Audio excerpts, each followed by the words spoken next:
ಬರುತ್ತೆ ಇದು.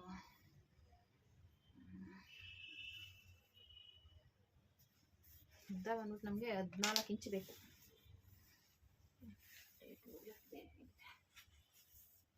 ಆಗುತ್ತೆ, ಪರವಾಗಿಲ್ಲ. ಇಲ್ಲಿದೆ 14 ಇದೆ, ಒಂದೆರಡು ನರ್ಗೆ ಕಮ್ಮಿ ಬರುತ್ತೆ, ಅಡ್ಜಸ್ಟ್ ಆಗುತ್ತೆ. ಹಿಂಗೆ ಬಂದ್ಬಿಟ್ಟು 8 ಇಂಚು, 4 8 8 ಅಂದರೆ ಒಂದು 9 ಇಂಚು ಆದರೆ ಸಾಕು ಅನ್ಕೋತೀನಿ.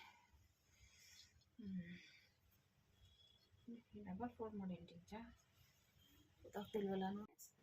ಬ್ಯಾಕ್ ಎಲ್ಲ ಕಟಿಂಗ್ ಮಾಡಿದ್ದೀನಿ. ಬ್ಯಾಕ್ ಡಿಸೈನ್ ಏನೂ ಬರಲ್ಲ, ಸುಮ್ಮನೆ ಏನೋ ಡಿಸೈನ್ ಮಾಡೋಣ ಅಂದ್ಕೊಂಡು ಇದು ಬಟ್ಟೆ ಸಾಕಾಗಿಲ್ಲ. ಹಂಗಾಗಿ ಇವಾಗ ಏನು ಮಾಡ್ತೀನಿ ಅಂದರೆ ಇದಕ್ಕೆ ಸ್ಲೀವ್ಸ್ಗೆ ಡಬಲ್ ಫೋಲ್ಡ್ ಮಾಡಿ, ಇವಾಗ 2 ಸ್ಲೀವ್ಸ್ಗೂ ಬೇಕು. ಒಂದು ಸ್ಲೀವ್ಸ್ಗೆ ಈ ಥರ ಡಬಲ್ ಫೋಲ್ಡ್ ಮಾಡಿದ್ರೆ 8 ಇಂಚ್ ಬರಬೇಕು. 8 8 16 ಇಂಚ್ ಬೇಕು. ಅಂದರೆ 2ಕ್ಕೆ ಎಷ್ಟು ಬಟ್ಟೆ ಬೇಕು. ಹಾಗಾಗಿ ಸ್ಲೀವ್ಸಿಗೆ ಸಾಕಾಗಲ್ಲ. ಸ್ಲೀವ್ಸ್ ಬೇರೆ ಏನಾದರೂ ಮಾಡೋಣ. ಇದು ಸಾಕಾಗುತ್ತೇನೋ ಅಂದ್ಕೊಂಡೆ, ಇದು ನೋಡಿ ಇಷ್ಟೇ ಎಷ್ಟಿದೆ, ಸಾಕಾಗಲ್ಲ. ಹಾಗಾಗಿ ಇದನ್ನು ಸ್ಲೀವ್ಸ್ಗೆ ಅಡ್ಜಸ್ಟ್ ಮಾಡೋಣ. ಇವಾಗ ಇದು ಡಿಸೈನ್ಗೆ ತಗೋತಾ ಇದ್ದೀನಿ. ಇದು ನೋಡಿ ಲೆಂತ್ ಬಂದ್ಬಿಟ್ಟು ಇದು 15 ಇಂಚಿಗೆ ಮಾರ್ಕ್ ಮಾಡ್ಕೊತೀನಿ, 14.25 ಮಾಡ್ಕೊತೀನಿ. ಕಾಣಿಸ್ತಾ ಇದೆಯಾ?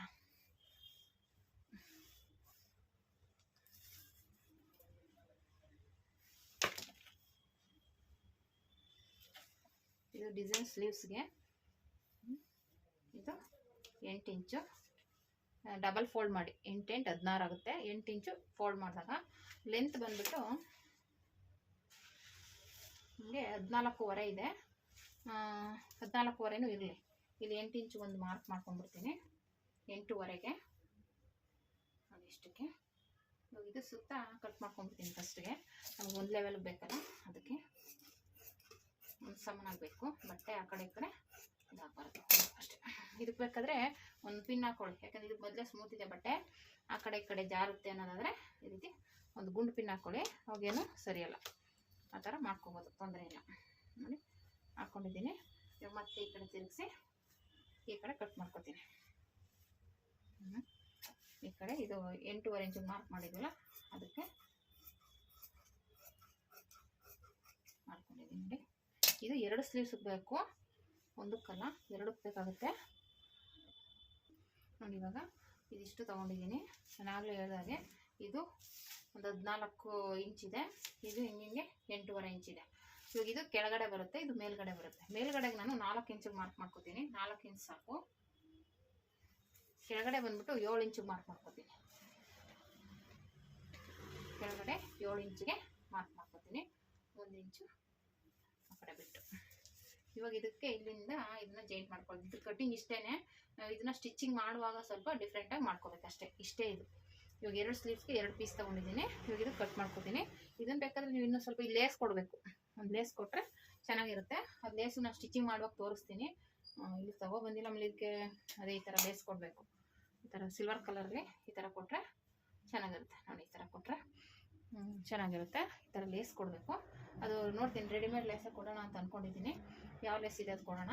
ಇವಾಗ ಇದಕ್ಕೆ ಈ ಥರ ಕಟ್ ಮಾಡ್ಕೋಬೇಕು ಅಷ್ಟೇ. ಇದು ಸ್ವಲ್ಪ ಬಟ್ಟೆ ಜಾಸ್ತಿ ಬೇಕು ಅನ್ನೋದು ಅದಕ್ಕೇ. ನೋಡಿ ಇಷ್ಟು ಬೇಕು. ಇದು ರೆಡಿ ಆಯಿತು. ಇವಾಗ ಇಲ್ಲಿ ಸ್ಟಿಚಿಂಗ್ ಫೋಲ್ಡ್ ಮಾಡಿಕೊಂಡು ಇಲ್ಲಿ ಲೇಸ್ ಕೊಟ್ಬಿಟ್ಟು ಆಮೇಲೆ ನಾವು ಸ್ಟಿಚ್ ಮಾಡ್ಕೋಬೇಕು. ಇದಿಷ್ಟು ರೆಡಿ ಆಯಿತು. ಸೈಡ್ ಇಟ್ಕೊಳ್ಳೋಣ. ಇನ್ನು ಸ್ಲೀವ್ಸ್ಗೆ ನಾನು ಹೇಳಿದಾಗೆ ಇದು ಬೇರೆ ಆಯ್ತಲ್ವಾ ಸ್ಲೀವ್ಸು, ಅದು ಕಟ್ಟಿಂಗ್ ಮಾಡಿದ್ದೀನಲ್ಲ, ಇದಕ್ಕೆ ಒಳಗಡೆ ಇದು ಹಿಂಗೆ ಸ್ಟಿಚ್ ಮಾಡೋಕ್ಕಾಗಲ್ವಲ್ಲ, ಇದಕ್ಕೆ ಒಳಗಡೆ ಬಟ್ಟೆ ಬೇಕು. ಒಂದು ಯಾವುದಾದ್ರೂ ಕೊಡಲೇಬೇಕು. ಇಲ್ಲ ಮಾಮೂಲಿ ಪೀಸ್ ಆದರೂ ಕೊಡಬೇಕು, ಇಲ್ಲ ಇದಾದರೂ ಕೊಡಬೇಕು. ಅಡ್ಜಸ್ಟ್ ಮಾಡಿ ಕೊಡಬೇಕಾಗುತ್ತೆ. ನೋಡ್ತೀನಿ, ಇದಕ್ಕೆ ಇದು ಅಡ್ಜಸ್ಟ್ ಆದರೆ ಇದೇ ಕೊಡ್ತೀನಿ, ಇಲ್ಲಾಂದರೆ ಬೇರೆ ಯಾವುದಾದ್ರೂ ಕೊಡಬೇಕಾಗುತ್ತೆ ಒಳಗಡೆ. ಅಂದರೆ ಇದೇನು ಕಾಣಿಸಲ್ಲ. ನೋಡೋಣ ಇದು ಅಡ್ಜಸ್ಟ್ ಆಗುತ್ತಾ ಅದರ ಅಳತೆಗೆ, ನೋಡೋಣ. ಆದರೆ ಇದನ್ನೇ ಕೊಡೋಣ. ಅಡ್ಜಸ್ಟ್ ಆಗುತ್ತೆ, ಆದರೆ ಇದು ಮುಚ್ಕೊಳ್ಳುತ್ತೆ, ಈಚೆ ಕಾಣಿಸಲ್ಲ ಇದು. ನೋಡೋಣ, ಪ್ಲೇನ್ ಪೀಸ್ ಇದ್ದರೆ ಇದೇ ಥರದ್ದು ಕೊಡ್ತೀನಿ. ಇದನ್ನು ಹಿಂದೆ ಡಿಸೈನ್ಗೆ ಯೂಸ್ ಮಾಡ್ಕೊತೀನಿ. ಇಲ್ಲಾಂದರೆ ಇದನ್ನ ಅಡ್ಜಸ್ಟ್ ಮಾಡಬೇಕಾಗುತ್ತೆ. ಡಿಸೈನ್ ಸಾಕಾಗಲ್ಲ ಇದು. ನೋಡೋಣ ಬನ್ನಿ. ಇವಾಗ ಹೋಗಿ ಸ್ಟಿಚಿಂಗ್ ಮಾಡಿದ್ರೆ ನಿಮಗೆ ಅದೊಂದು ಐಡಿಯಾ ಬರುತ್ತೆ ಯಾವ ಥರ ಸ್ಟಿಚ್ ಮಾಡೋದು ಅಂತ. ಅವಾಗಲೇ ಗೊತ್ತಾಗುತ್ತೆ. ತುಂಬಾ ಚೆನ್ನಾಗಿದೆ ಡಿಸೈನು. ಬನ್ನಿ ಸ್ಟಿಚ್ ಮಾಡೋಣ. ಹಾಯ್ ಫ್ರೆಂಡ್ಸ್, ಇವಾಗ ಇದು ಸ್ಟಿಚಿಂಗ್ ಮಾಡೋಣ ಅಂತ. ಇದಕ್ಕೆ ಅದು ಹಬ್ಬ ನಾಳೆಗೆ ಅಂತ ಅವ್ರು ಅರ್ಜೆಂಟ್ ಬೇಕು ಅಂತ ಹೇಳಿದ್ರು. ಅದು ಲೈನಿಂಗ್ ಬಟ್ಟೆನೂ ಸಿಗಲಿಲ್ಲ. ಹಾಗಾಗಿ ನನ್ನ ಹತ್ರ ಇದು ಪೀಸನ್ನೇ ಅಡ್ಜಸ್ಟ್ ಮಾಡೋಣ. ಆದಮೇಲೆ ಸೀರೆಗೆ ಪೀಸ್ ಕಟ್ ಮಾಡ್ಕೊಳ ಅಂದರೆ ಸೀರೆಗೆ ತುಂಡಾಗ್ಬಿಡುತ್ತೆ ಅಂದ್ಬಿಟ್ಟು ನನ್ನ ಹತ್ರ ಸ್ವಲ್ಪ ಅದಕ್ಕೆ ಮ್ಯಾಚಿಂಗ್ ಬಟ್ಟೆ ಇತ್ತು. ಅದನ್ನೇ ಅಡ್ಜಸ್ಟ್ ಮಾಡಿ, ಅಂದರೆ ಮೇಲ್ಗಡೆ ಡಿಸೈನ್ ಬರುತ್ತೆ, ಒಳಗಡೆ ಕ್ಲೋಸ್ ಆಗುತ್ತಲ್ವ, ಕಾಣಿಸಲ್ಲ ಬಿಡು ಅಂದ್ಬಿಟ್ಟಿದೆ. ನಾನು ಅದೇ ಪೀಸ್ನ ಅಡ್ಜಸ್ಟ್ ಮಾಡಿ ಇವಾಗ ಸ್ಟಿಚ್ ಮಾಡ್ಕೊತಾ ಇದ್ದೀನಿ. ಸ್ಲೀವ್ಸ್ ಡಿಸೈನ್ ಇದು. ಮತ್ತು ಇವಾಗ ಉಲ್ಟಾ ಸೀದಾ ಮಾರ್ಕ್ ಮಾಡ್ಕೋಬೇಕು. ಮಾರ್ಕ್ ಮಾಡ್ಕೊಂಡಾದ್ಮೇಲೆ ಲೈನಿಂಗ್ ಮೇಲೂ ಅದೇ ರೀತಿ ಮಾರ್ಕ್ ಮಾಡ್ಕೋಬೇಕು ಮಾರ್ಕಿಂಗ್ ಪೀಸಲ್ಲಿ. ಆಮೇಲೆ ಈ ಥರ ಮಾರ್ಕಿಂಗ್ ಆಗಿರೋದು ಕೆಳಗಡೆ ಹೋಗಬೇಕು, ಅದ್ರ ಮೇಲೆ ಈ ರೀತಿ ಎರಡು ಕಡೆನೂ ಇಟ್ಕೋಬೇಕಾಗುತ್ತೆ. ಇವಾಗ ಸೀದಾ ಸ್ಟಿಚ್ ಮಾಡಿಕೊಂಡು ಅದು ಇನ್ನೌಟ್ ಮಾಡ್ಕೋಬೇಕು. ಲೈನಿಂಗ್ ಮೇಲೆ ಒಂದು ಪಾಯಿಂಟ್ ಹೊಲಿಗೆ ಹಾಕ್ಕೊಂಡು ಮತ್ತೆ ಅದನ್ನು ತಿರುಗಿಸ್ಕೊಂಡು ಒಂದು ಪಾಯಿಂಟ್ ಹೊಲಿಗೆ ಹಾಕ್ಕೋಬೇಕು ನೀಟಾಗಿ. ಈ ಥರ ಇದು ಸ್ಟಿಚ್ಚಿಂಗ್ ಆದಮೇಲೆ ಸುತ್ತ ಒಂದು ಸ್ಟಿಚ್ ಹಾಕ್ಕೊಂಡು ನಾವು ಎಕ್ಸ್ಟ್ರಾ ಬಟ್ಟೆ ಏನು ಬಿಟ್ಟಿರ್ತೀವಿ ಅದನ್ನು ಕಟ್ ಮಾಡ್ಕೋಬೇಕು. ಇದು ಸ್ಲೀವ್ಸ್ಗೆ ರೆಡಿ ಆಗುತ್ತೆ. ಇಷ್ಟು ಮಾಡಿಕೊಂಡ್ರೆ ಇದು ರೆಡಿ. ಇದನ್ನು ಸೈಡ್ಗೆ ಇಟ್ಬಿಟ್ಟು ನಾವು ಡಿಸೈನ್ ಕಟ್ ಮಾಡ್ಕೊಂಡಿದ್ದೀವಲ್ಲ ಅದು ರೆಡಿ ಮಾಡ್ಕೋಬೇಕಾಗುತ್ತೆ. ಆ ಡಿಸೈನ್ ಬಂದುಬಿಟ್ಟು ನಾನು ಆಲ್ರೆಡಿ ಕಟ್ಟಿಂಗ್ದು ನೋಡಿರ್ತೀರ, ಅದು ಕಟ್ ಮಾಡ್ಕೊಂಡಾದ್ಮೇಲೆ ಅದು ಈ ಥರ ಇದು ರೆಡಿ ಆಯಿತು. ಇವಾಗ ಈ ಡಿಸೈನ್ಗೆ 2 ಪೀಸ್ ತೊಗೊಂಡಿದ್ದೀನಿ. ಇದು ಮೇಲ್ಗಡೆ 4 ಇಂಚಿಗೆ ತೊಗೊಂಡಿದ್ದೀನಿ, ಕೆಳಗಡೆ 7 ಇಂಚಿಗೆ ಇದೆಯಲ್ಲ, 7 ಇಂಚಿಗೆ ಇರುತ್ತಲ್ಲ ಆ ಕಡೆ ಉಲ್ಟಾ ಸೀದಾ ನೋಡಿಕೊಂಡು ಫೋಲ್ಡ್ ಮಾಡ್ಕೋಬೇಕು. ಫೋಲ್ಡ್ ಮಾಡಿಕೊಂಡು ಅಲ್ಲಿಗೆ ಲೇಸ್ ಹಚ್ಕೋಬೇಕಾಗುತ್ತೆ. ಅದು ಕೆಳಗಡೆ ಬರುತ್ತೆ. ನಾವು ದೊಡ್ಡದು 7 ಇಂಚಿಗೆ ತೊಗೊಂಡಿರೋದು ಕೆಳಗಡೆ ಬರಬೇಕು, ಅದು ಮಾರ್ಕ್ ಇಟ್ಕೋಬೇಕು. ಚಿಕ್ಕದು 4 ಇಂಚಿಗೆ ತೊಗೊಂಡಿರೋದು ಮೇಲೆ ಬರಬೇಕು. ಆ ಥರ ಇದನ್ನು ಈ ಥರ ಸ್ಟಿಚ್ ಮಾಡ್ಕೊಂಡಾದ್ಮೇಲೆ ಅದ್ರ ಮೇಲೆ ಒಂದು ಲೇಸ್ ಹಚ್ಕೋಬೇಕು. ಲೇಸು ಇಲ್ಲ ನಿಮಗೆ ಯಾವ ಥರ ಬೇಕಾದ್ರೂ ಆ ಥರ ರೆಡಿ ಮಾಡ್ಕೋಬೋದು. ನಾನಿಲ್ಲಿ ಅದು ಲೇಸ್ ದೊಡ್ಡದಿತ್ತು, ಅವ್ರಿಗೆ ದೊಡ್ಡದೆಲ್ಲ ಇಷ್ಟಪಡಲ್ಲ ನಮ್ಮ ಕಸ್ಟಮರ್ ಅವರು ಅಂದ್ಬಿಟ್ಟು ಅದನ್ನು ಫೋಲ್ಡ್ ಮಾಡಿ ಚಿಕ್ಕದಾಗಿ ಕೊಡೋಣ ಅಂತ ನೋಡಿದೆ. ಆಮೇಲೆ ಅಂಗಡಿ ಬೇರೆ ತೆಗ್ದಿರಲ್ಲ, ಆಮೇಲೆ ಅದೊಂದು ಇದು ಮಾಡಿಕೊಂಡು ಸುಮ್ಮನೆ ಇದೇ ಸಿಂಪಲಾಗಿ ಕೊಡೋಣ ಅಂದ್ಬಿಟ್ಟು ಅದನ್ನು ನನ್ನ ಹತ್ರ ಇದು ಲೇಸನ್ನೇ ಚಿಕ್ಕದು ಮಾಡಿ ಈ ಥರ ಸ್ಟಿಚ್ ಮಾಡಿಕೊಂಡೆ. ಈ ರೀತಿ ಸ್ಟಿಚಿಂಗ್ ಆದಮೇಲೆ ಅದನ್ನು ನೀಟಾಗಿ ಫ್ರಿಲ್ ಕೊಟ್ಕೋಬೇಕು. ಅದೇನು ನಾವು ಲೇಸ್ ಸ್ಟಿಚ್ ಮಾಡಿರ್ತೀವಲ್ಲ 2 ಕಡೆನೂ ನೀಟಾಗಿ ಸ್ಟೆಪ್ ಬೈ ಸ್ಟೆಪ್ಪು 2 ಕಡೆನೂ ನೋಡಿ, ಇಲ್ಲಿ ನಾನು ತೋರಿಸ್ತಾ ಇದ್ದೀನಲ್ಲ ಆ ರೀತಿ ಆ ಕಡೆ ಒಂದು ಪಿನ್ನು ಈ ಕಡೆ ಒಂದು ಪಿನ್ನು ನೀಟಾಗಿ ಹಾಕ್ಕೊಂಡು ಸ್ಟಿಚ್ ಮಾಡ್ಕೊಳ್ಳಿ. ಒಂದೇ ಸಮನಾಗಿ ಬರಬೇಕು ಎರಡೂ. ಆ ಥರ ನೋಡಿಕೊಂಡು ಸ್ಟಿಚ್ ಮಾಡ್ಕೋಬೇಕು. ಇಲ್ಲಾಂದರೆ ಫಸ್ಟು ಪಿನ್ ಹಾಕ್ಕೊಂಬಿಡಿ, ಎಲ್ಲದಕ್ಕೂ ಪಿನ್ ಹಾಕ್ಕೊಂಬಿಟ್ಟು ಆಮೇಲೆ ಸ್ಟಿಚ್ ಮಾಡ್ಕೋಬೋದು. ಅದೇ ತೊಂದರೆ ಏನಿಲ್ಲ. ಆ ಥರ ನಿಮಗೆ ಅಯ್ಯೋ ಕನ್ಫ್ಯೂಸ್ ಆಗುತ್ತೆ ಈ ಥರ ಫ್ರಿಲ್ ಇಟ್ಕೊಳ್ಳೋಕ್ಕೆ ಅನ್ನೋದಾದರೆ 2 ಕಡೆನೂ ಒಂದೊಂದು ಪಿನ್, ಫಸ್ಟು ತೋರಿಸಿದ್ನಲ್ಲ ಅದೇ ರೀತಿ 2 ಕಡೆಗೂ ಒಂದೊಂದು ಪಿನ್ ಹಾಕ್ಕೊಳ್ಳಿ. ಅವಾಗೇನಾಗುತ್ತೆ ನೀಟಾಗಿ ಕೂತ್ಕೊಳ್ಳುತ್ತೆ ನಮಗೆ. ಆ ಕಡೆ ಈ ಕಡೆ ಸರಿಯೋದು ಇಲ್ಲ, ಫಿನಿಶಿಂಗ್ ನೀಟಾಗಿ ಬರುತ್ತೆ. ನೀವು ಈ ಕಡೆನೂ ಸೇಮ್ ಅದೇ ರೀತಿಯೇ, ಆ ಕಡೆ ಹೆಂಗೆ ಹಿಡಿದ್ವಿ ಅದೇ ರೀತಿಯೇ ಈ ಕಡೆನೂ ಅದೇ ಥರ ಫ್ರಿಲ್ ಕೊಟ್ಕೊಂಡು ನೀಟಾಗಿ ಸ್ಟಿಚ್ ಮಾಡ್ಕೋಬೇಕು.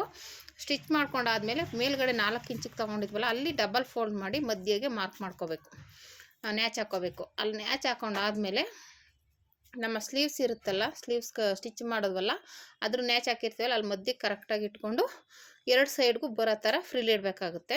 ನೋಡಿ ಇಲ್ಲಿ ಆಲ್ರೆಡಿ ನಾನು ಇದು ಫ್ರಿಲ್ ಇಡ್ತಾ ಇದ್ದೀನಿ. ಈ ರೀತಿ ಫ್ರಿಲ್ ಇಟ್ಕೊಂಡಾದ್ಮೇಲೆ ಈಗ ನಾನು ಹೇಳ್ದಾಗೆ ಅದನ್ನು ಫೋಲ್ಡ್ ಮಾಡಿ ಮಧ್ಯದಲ್ಲಿ ನ್ಯಾಚ್ ಹಾಕ್ಕೋಬೇಕಾಗುತ್ತೆ. ಅದೇ ನಿಮ್ಗೆ ಈ ಥರ ಸ್ಟಿಚಿಂಗ್ ಮಾಡೋಕ್ಕೆ ಕಷ್ಟ ಆಗುತ್ತೆ ಅಂದರೆ ಪಿನ್ಗಳು ಹಾಕ್ಕೊಂಬಿಟ್ಟು ಸ್ಟಿಚ್ ಮಾಡ್ಕೊಳ್ಳೋ ಕಷ್ಟ ಆಗೋದಿಲ್ಲ, ನೀಟಾಗಿ ಕೂತ್ಕೊಳ್ಳುತ್ತೆ. ಇವಾಗ ನೋಡಿ ಈ ಥರ ಮಧ್ಯದಲ್ಲಿ ಫೋಲ್ಡ್ ಮಾಡಿಕೊಂಡು ಒಂದು ನ್ಯಾಚ್ ಹಾಕ್ಕೊಳ್ಳಿ. ಇವಾಗ ಇದನ್ನು ಮಧ್ಯದಲ್ಲಿ ನಾವು ಬ್ಲೌಸ್ ಸ್ಟಿಚ್ ಮಾಡಿದ್ದೀವಲ್ಲ ಅದ್ರ ಮಧ್ಯೆ ಕರೆಕ್ಟಾಗಿ ಇಟ್ಕೋಬೇಕು. ಮಧ್ಯೆ ಇಟ್ಕೊಂಡು ನ್ಯಾಚ್ ಹಾಕಿರತ್ತೋ ಈ ಕಡೆಗೆ ಎಷ್ಟು ಫ್ರಿಲ್ ಬರುತ್ತೆ ಅಷ್ಟು ಇಡಬೇಕು. ಆ ಕಡೆ 2 ಕಡೆಗೂ ಫ್ರಿಲ್ಗಳು ಬರುತ್ತೆ. ಅದು ಬಟ್ಟೆ ಪ್ಲೇನ್ ಇರುತ್ತಲ್ಲ ಅದು ಅಲ್ಲಿ ಫ್ರಿಲ್ ಇಟ್ಕೋಬೇಕು. ನೀಟಾಗಿ ಮಧ್ಯದಲ್ಲಿ ಇಂದನೇ ಸ್ಟಿಚ್ ಮಾಡ್ಕೊಳ್ಳಿ. ಯಾಕೆಂದರೆ ನೀವು ಆ ಕಡೆಯಿಂದ ಬಂದರೆ ಫ್ರಿಲ್ಗಳು ನೀಟಾಗಿ ಬರೋಲ್ಲ. ಮಧ್ಯದಲ್ಲಿಂದ ಸ್ಟಿಚ್ ಮಾಡಿಕೊಂಡು ಈ ಕಡೆಗೆ ಫಸ್ಟು ಫ್ರಿಲ್ ಇಟ್ಬಿಡಿ, ಆಮೇಲೆ ಆ ಕಡೆಗೆ ಫ್ರಿಲ್ ಇಟ್ಕೊಳ್ಳಿ. ಆ ಥರ ಇಟ್ಕೊಂಡ್ರೇ ಅದು ನೀಟಾಗಿ ಫಿನಿಶಿಂಗ್ ಬರೋದು. ಸೊ ಸ್ಟಾರ್ಟಿಂಗೇ ನೀವು ಅಲ್ಲಿ ಮಧ್ಯದಿಂದ ಸ್ಟ್ರೈಟಿಂದ ತೊಗೊಂಬಿಟ್ರೆ ಏನಾಗುತ್ತೆ ಮಧ್ಯದಲ್ಲಿ ಹೆಚ್ಚು ಕಮ್ಮಿ ಆಗಿಬಿಡುತ್ತೆ. ಅದಕ್ಕೋಸ್ಕರ ನ್ಯಾಚ್ ಹಾಕಿರೋದು ಮಧ್ಯದಲ್ಲೇ ಬರೋ ಥರ ನೋಡಿಕೊಂಡು ಈ ರೀತಿ ಫ್ರಿಲ್ ಇಟ್ಕೋಬೇಕು. ಆವಾಗ ಏನಾಗುತ್ತೆ, ನಾವು ಆಲ್ರೆಡಿ ಫ್ರಿಲ್ ಇಟ್ಟಿದ್ದೀವಲ್ಲ ಅದಕ್ಕೆ ಅಡ್ಜಸ್ಟ್ ಮಾಡ್ಕೊಳ್ಬೇಕು ಫ್ರಿಲ್ನ. ಆ ಕಡೆಯಿಂದ ತೊಗೊಬಂದು ಕರೆಕ್ಟಾಗಿ ಅದಕ್ಕೆ ಮ್ಯಾಚ್ ಆಗೋ ಥರ ಮಾಡಿ ಅದೇನು ಫ್ರಿಲ್ ಇಟ್ಟಿರ್ತೀವಲ್ಲ ಅದನ್ನ ಸ್ಟಿಚ್ ಮಾಡ್ಕೊಳ್ಳೋದು ಅಷ್ಟೇ, ಅದೇನು ತೊಂದರೆ ಏನಿಲ್ಲ. ಅದು ಎಲ್ಲಿವರೆಗೂ ಬರುತ್ತೆ ಅಲ್ಲಿವರೆಗೂ ಅದನ್ನ ಜಾಯಿಂಟ್ ಮಾಡಿ ಸ್ಟಿಚಿಂಗ್ ಮಾಡ್ಕೊಳ್ಳೋದು. ಮತ್ತು ಇನ್ನೊಂದು ಸೈಡು ಅದೇ ರೀತಿಯೇ ಈ ಕಡೆ ಹೇಗೆ ಮಾಡಿರ್ತೀವೋ ಅದೇ ರೀತಿಯೇ ಅದೇನು ಎಕ್ಸ್ಟ್ರಾ ಬಟ್ಟೆ ಮಧ್ಯದಲ್ಲಿ ನ್ಯಾಚ್ ಹಾಕಿರೋದು ಇತ್ತಲ್ಲ ಅದನ್ನು ಫ್ರಿಲ್ ಇಟ್ಬಿಟ್ಟು ಮತ್ತೆ ಫ್ರಿಲ್ ಹಿಡ್ದಿರೋದನ್ನು ಮಾಮೂಲಿ ಸ್ಟಿಚ್ ಮಾಡ್ಕೋಬೇಕು ಅಷ್ಟೇ, ಇದೇನು ತೊಂದರೆ ಇಲ್ಲ. ಈ ರೀತಿ ಮಾಡಿಕೊಂಡ್ರೆ ಈ ಡಿಸೈನು ರೆಡಿ ಆಗುತ್ತೆ. ಈಗೆಲ್ಲ ನೀವು ನೋಡಿರ್ಬೋದು ಟ್ರೆಂಡಿಂಗ್ ಡಿಸೈನ್ ಇದು, ತುಂಬಾ ವೈರಲ್ ಆಗಿದೆ. ತುಂಬ ಜನ ಹೊಲ್ಸ್ಕೊತಾನೂ ಇದ್ದಾರೆ ಈ ಡಿಸೈನ್ನ. ತುಂಬ ಚೆನ್ನಾಗಿ ಕಾಣಿಸುತ್ತೆ. ಕೆಳಗಡೆ ಎಲ್ಲ ಲೇಸ್ದು ಮಣಿಗಳು ಬರುತ್ತೆ, ಲೇಸ್ ಮಣಿಗಳು ಅದೆಲ್ಲ ಇಟ್ಕೊಂಡು ಹೊಲ್ಸ್ಕೊತಾರೆ, ತುಂಬ ಚೆನ್ನಾಗಿರುತ್ತೆ. ಇದು ಸಿಂಪಲ್ ಸೀರೆಗೆಲ್ಲ ಅಷ್ಟು ಇತ್ತು ನನ್ನ ಹತ್ರ, ಆದರೆ ಇಷ್ಟೊಂದು ಸಿಂಪಲ್ ಆಗಿರೋ ಸೀರೆಗೆ ಅಷ್ಟು ಅದು 100 ರೂಪಾಯಿ ಮೀಟ್ರ್ ಆಗುತ್ತೆ. ಸುಮ್ಮನೆ ಏನಕ್ಕೆ ಬೇಡ ಅಂದ್ಬಿಟ್ಟು ಆಮೇಲೆ ಅವ್ರೂ ಸಿಂಪಲ್ ಸೀರೆಗೆ 100 ರೂಪಾಯಿ ಲೇಸ್ ಬೇಡ ಅಂತಾರೆ ಅಂದ್ಬಿಟ್ಟು ನಾನು ಇಕ್ಕಲಿಲ್ಲ, ಅದಕ್ಕೆ ಸಿಂಪಲ್ ಲೇಸ್ ಇಟ್ಟಿದ್ದು. ನೀವು ಬೇಕಾದ್ರೆ ಆ ಥರದ್ದು ಬೇಕು ಅಂದರೆ ಇಟ್ಕೋಬೋದು. ಸ್ವಲ್ಪ ಗ್ರ್ಯಾಂಡಾಗಿರೋ ಸೀರೆಗಾದರೆ ಆ ಥರ 100 ರೂಪಾಯಿ ಬರುತ್ತೆ ಲೇಸು, ಅದು ಮಣಿಗಳ ಲೇಸು. ಅದು ಇಟ್ಕೊಂಡ್ರೆ ಚೆನ್ನಾಗಿ ಕಾಣುತ್ತೆ ಲುಕ್ಕು. ಅದೇ ಗ್ರ್ಯಾಂಡಾಗಿರೋ ಸೀರೆಗಳಾದರೆ ಇಟ್ಕೊಳ್ಳಿ, ಚೆನ್ನಾಗಿರುತ್ತೆ. ನಾನು ಅದಕ್ಕೆ ಇದಕ್ಕೆ ಸಿಂಪಲ್ಲಾಗಿ ಬೋರ್ಡ್ ಥರ ಕಾಣಿಸ್ಬಾರ್ದು ಅಂತ ಒಂದು ಲೇಸ್ ಕೊಟ್ಟು, ಅದು ಸೀರೆಯಲ್ಲೂ ಒಂಚೂರು ಸಣ್ಣದಾಗಿ ಸಿಲ್ವರ್ ಕಲರ್ ಬಾರ್ಡ್ರ್ ಬಂದಿದೆ, ಅದಕ್ಕೋಸ್ಕರ ಅದನ್ನು ಸಿಲ್ವರ್ ಕಲರು ಲೇಸ್ನ ಕೊಟ್ಟಿರೋದು. ನೋಡಿ ಈ ಥರ ರೆಡಿ ಆಯಿತು. ಇಷ್ಟೇ ಇದು ಡಿಸೈನು. ಇದನ್ನ ಸ್ಲೀವ್ ಸ್ಟಿಚ್ ಮಾಡಿಕೊಂಡ್ರೆ ಹಾಕ್ಕೊಂಡಾಗ ಚೆನ್ನಾಗಿ ಕಾಣಿಸುತ್ತೆ. ನಾವು ಒಳಗಡೆ ಆಲ್ರೆಡಿ ಅದು ಸ್ಟಿಚ್ ಮಾಡಿರೋದ್ರಿಂದ ಅದು ಒಳಗಡೆಗೆ ಹೋಗುತ್ತೆ, ಕಂಕ್ಳ ಹತ್ರ ಕ್ಲೋಸ್ ಆಗುತ್ತೆ, ಮೇಲೆ ಈ ಡಿಸೈನ್ ಕಾಣಿಸುತ್ತೆ. ಅಂದರೆ ಇದು ಹಾಕ್ಕೊಂಡಾಗಲೇ ಚೆನ್ನಾಗಿ ಕಾಣಿಸೋದು. ಸುಮ್ಮನೆ ಹಂಗೆ ಹೇಳಿದ್ರೆ ಗೊತ್ತಾಗಲ್ಲ, ಹಾಕ್ಕೊಂಡಾಗಲೇ ಅದು ಡಿಸೈನು ನೀಟಾಗಿ ಕಾಣಿಸೋದು. ಈ ಥರ ಚೆನ್ನಾಗಿ ಬರುತ್ತೆ. ಒಟ್ಟಿನಲ್ಲಿ ಡಿಸೈನ್ ಅಂತೂ ತುಂಬ ಚೆನ್ನಾಗಿದೆ. ಅದು ಈ ಥರ ಬಟ್ಟೆಗಳಿಗಂತೂ ಒಂಥರ ನೋಡೋಕ್ಕೆ ಲುಕ್ಕಾಗಿ ಕಾಣಿಸುತ್ತೆ. ಈ ಥರ ಫ್ರಿಲ್ ಇಟ್ಟಿರ್ತೀವಲ್ಲ, ಅದಕ್ಕೆ ಈ ಥರ ಬರುತ್ತೆ ನೋಡಿ, ಒಂಥರ ಕರ್ವ್ ಶೇಪಲ್ಲಿ ಕಾಣಿಸುತ್ತೆ. ಡಿಸೈನು ತುಂಬಾ ಚೆನ್ನಾಗಿ ಬರುತ್ತೆ. ಒಂದ್ಸಲ ಟ್ರೈ ಮಾಡಿ. ಆದರೆ ಸ್ವಲ್ಪ ಬಟ್ಟೆ ಜಾಸ್ತಿ ಬೇಕು ಇದಕ್ಕೆ. ಸ್ಲೀವ್ಸ್ಗೆ ಒಳಗಡೆಗೆ ಬೇರೆ ಬಟ್ಟೆ, ಸ್ಲೀವ್ಸ್ಗೆ ಬೇರೆ ಬಟ್ಟೆ ತಗೊಂಡು ಮಾಡಬೇಕಾಗುತ್ತೆ ನೋಡಿ. Thank you for watching friends.